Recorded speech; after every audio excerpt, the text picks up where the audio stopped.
Ole Manipur Ground Report Voina kan riat thi ang te kan ron pele don ani ngai thatu ti in sawain du sakna le zana chibai karon bu masa cheu nimin lama khan haw tak phailin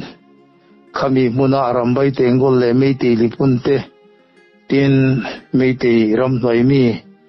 meiti police commando le police te tam takral thom chitin ranking in tin 2 inches more torte khang te nen bom tam tak nen mi tam takan thok chuaka e haw tak kholin lama khan an kalani ti te kan lo puang to khata khanin zan rei to nuwa eng thil nge lo tleng khang te po kha kan han chun zo manga ti khan meiti tam tak khatia kalan ni awang khanin anni ho bo burip takaron thokhan nia chanchin kan lo hiat dana buffer zone an ron pel toa ramri chung rama an ron lutani ti te po kha kan feta a kan volunteer te khanin an mani lo ma chon turin nasa takin an lo win ral ringa akal du ron kal ro poilo kan ram chunga in ron kal ngamani te chuan apoi theinem local nga pale pa kanin khoi noi don ni ati in anni ho po khanin hoisen takin an lo tangta amaro chu kan soi photo thin angin asase tak tur chuan meite rambai tengol ho hi an ngam tak lo nge ni ang tikhanin an kir tladea tikhanin an motor gypsy le motor dang tikhanin atan ho polan moirang lamate kan han riat dana chuanin keirin phabi kan tia tun ma point ka soito ni in ka ria hemi keirin phabi hi an concentration area ania helai mun hi meite ho tan chuanin an biak in mandir kan ti ang mun hi mun zau takania helai muna hian indo tura an ron suareng reng hian hei lam ka chum kang vai lam ni se sakang langza lam ni se hau tak lam ni se solai mun so anin mu khom na concentration na munania muna zawin songa sonin eile inan siam na turle riana mun turte po in ya pui puyan sani solama sonin an kir le amaro chu akir lo te po enge mozat an oma khati khanin zan rei to nu a khanin isilaya in ka na te chu han phek phewa bom te po in anin ka pani ti khan khuwa aron wara khata khan me te hovin thu chua te an ron siama thulom hei boina chuan zanina kanin ka na khanin nasatakin bom le silain kanin beya chuta chuan kan han riat theidana zo ku ki ho patni an thia pathum na takin an lia mani hei thisen man chu thisen bokin phuba kan lata chanchin lom ani ti in an mi pui te tilung oi na turin dot bu min thu chu ate han sia mani kha khang ti khan ni animin lama khan hei an tamzia te le an ral thuam an silayan bom khang te kha mi pui muwa hei zo ku ki ho that turin kan kale an ti hei sapel turin kan kale te an tia khati ang kha ni amaro chu kan lo sailok ang ngein kal zongan ron kal nge maro chu enge ga borderline ron pela ke mani lama ron lu khachu an ngam ve vak to lo ni omin alanga khati hun lai khanin hei ke mani lama tang po khanin video te khan han ti virala ke ni po kan ron kale nang ni action me te ho local ru nang mani mai chu ma chon tur chewin kan lo in ral ring kan lo in pe ti vel khanin video te po khan han ti virala khang te khan lo hau te po ni ma na khatiang kha ania voin lama po hei lai lam teng khanin kan volunteer le kan pasal tha te chu tuna hau tak tlang kan ti song lama an duty na muna te an la duty renga katiang kan lam zalam tuna dampi sisang kan tilam phei jong zonga po kan volunteer te an the angin mitam tak zani na po an duty ani ti kha kha kan han soi thei te apakhat na chun ni se in adang le a chuanin meiti ho ina an ron thu chu abok kan han mule pakhat chu amuna omte po kan han bia katakan lo hiat chu more lampang ania more lam kha tun mandewa in kanate khatianga na sataka om no general pathum lieutenant general pathile major general pakhaten pakala atu ga khan DGAR Director General Assam Rifle khati po khawa kala khaminu khachanin more a engma chanchin in kana tivel bompok tivel engma hiadani lawa karfi po khadar jingdar gotanadar sompani teng ta khada ta dulania hey tukindar sarile minin somhivel khang borvel khani in ansaya meiti ho chuan heti hianin thu chuate en video an TV ate kan lo hua kuki zo ram noi mi ho chuan tukina SP pakhat moria mi an ron kap de sniperin ma se van ni thak takin an kap fu lo hawani ti de point thu chuan ron siam le a khap te kha ania a fu nge an thi point an sei du lo wani an ka fu point an ka wa chu tie kha jong an ti don mi alo khiat sa ani an ni ho bi chuanin I thu di khian sei ngai lo hima an thi point a thi ate po hi an puang chuak du ngai lo wani chu wa ponin meiti ho sei reng hi chu engma oi tu ro om to lo ti kha kan han sei du boka tin Ting Nopal Village Volunteer Force te chuan ho in lama khan thu chuan siama hey tuna hian meitei khopui infal chunga keni zo ku ki te pakhat ma kan om to lowa meitei ho nen hianin arhanga supere ta om kan ni to ne chu bang chon tuna hianin more khopui chunga hey police te emo commando emo IRB emo Central Force ni silo tamdang meite ni lo a om in omani suan in om na muna tangin kir le to ro hey tuna yan meite hon om chung chuanin he mi bore khopui hi kan buai reng do da chu wangin arang thi angin helai muna tang hianin lo chuak ro enge motia in chunga enge mothil du omlo alo tlingani point kan chungchang chumi chungchang thu a chuan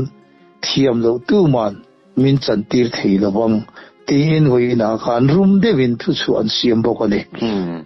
achan chu kan han ria thei danin tuna police commando te IRB te jinga hianin naga te maring kan ti te hi namdang te po hi antel ve ani chung wang chuan hei enge motia in kana te lo oma anni ho khan lo thi pal ani po in khanga khanin mo phurtu chu an mani nge an ni don ani an tam puiten eng man soi boi theilo na turin tuna rum de vin thu chuan han siam le ani ti kha kan lo se thei bo kamo tin adop le a chan sota palel lama eng ti nge nei la kan khelawa kan unaw zo ku ki pakhat meite hovin an lo manna voin kan han ria dana chuan ani po khanin an man nu a khanin ka thi tho do na tin aman tu ti kan tambak lo nge a in sual puya ti khanin anni kuta tang khana ron tlan chuak theya kong khata chuanin a fak om viau lain mel mate man thei turin palela khan enge awati ti te po kha thil ngai tu om takani kha voina chanchin kan han riat thei te chu ania un ranga kan unaute kan ei kam pu pi lam te cycle lam te palil lamte tin kangwai le mundang dang le makhong ching thei kan ti lamte kan han zot dan dana oina chuan I chuti anga ita na le chan chin du omlo thil mundanga atleng lowa amaro tuna hau tak phailin kan ti kan unau ku ki zo te khuwa me te howilan lu chua to hemi muna hi chuanin tuna hianin stand up ang devin kan la om renga ni ti kha thilom dan kan han report thi te chuan ni mai I ani le te chuan hei ve bur kan khondona volunteer sleeping bag mamo te tan khan an mamo dan le an din mun kha mi thren kha chuan an la relo mai theya ti mayang kha atang puin an mamo na an mamo dan an mamo zia tin pakhat riana na man tla khi cheng engzat man vel nge ti te po kha min han soi sak le tala kan han soyanga kami chungcha nga khan hei volunteer te hi tuna te khinnan tuna hau taklam tuna tiger hill kan ti na lam heng lam bakal tur phei hi chuanin sang teu khania ti ro heng lam bakal tur phei hi chuanin an kalna tur hi ke point 3 fe kalanga ya in he lama saidan tang kan ti ro chunga cross star na tang kan ti maya so lama bakal tur po son 3 fe ke kal angai bokani motor kal thei lawa khati ang hun than ni awangin heng lai vela duty ho tan thei hi chuanin sleeping mamo na hi asang khopani tin ahim rima sleeping bag kan ti hi heti anga volunteer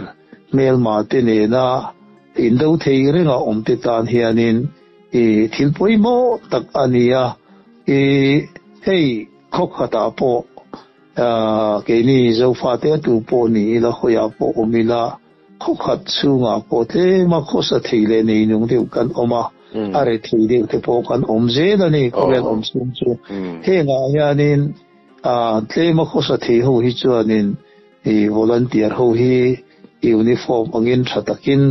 hei khopa tangin ke korte tin korte lu khumte om phote tin sleeping bag len thatakin anin lei theya khatiang khanin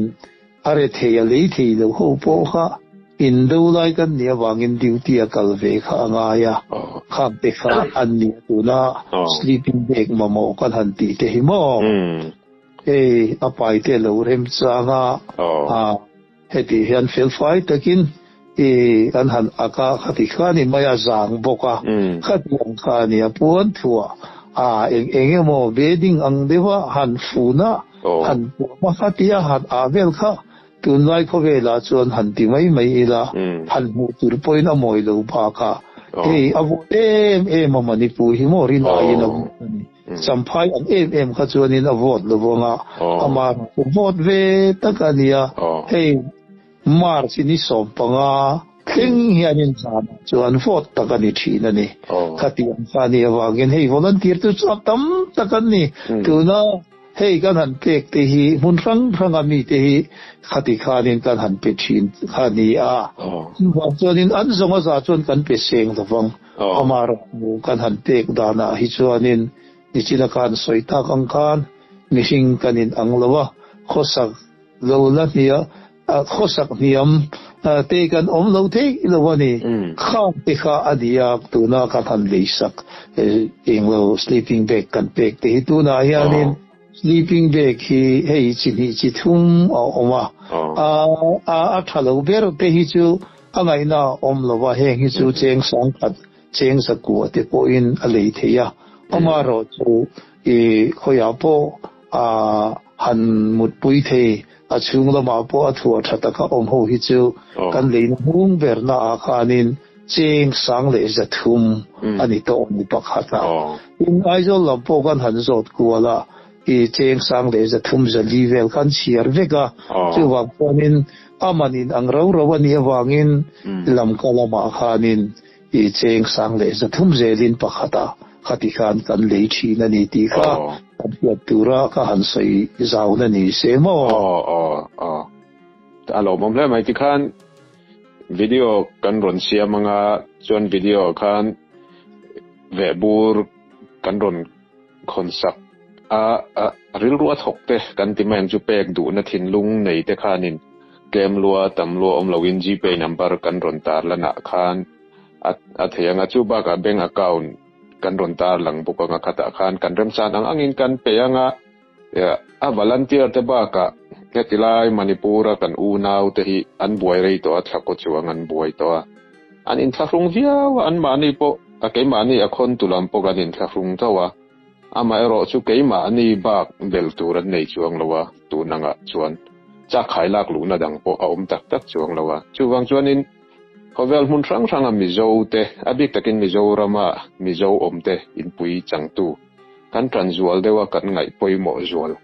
kan beise ani ti kha kan tar lang velo kani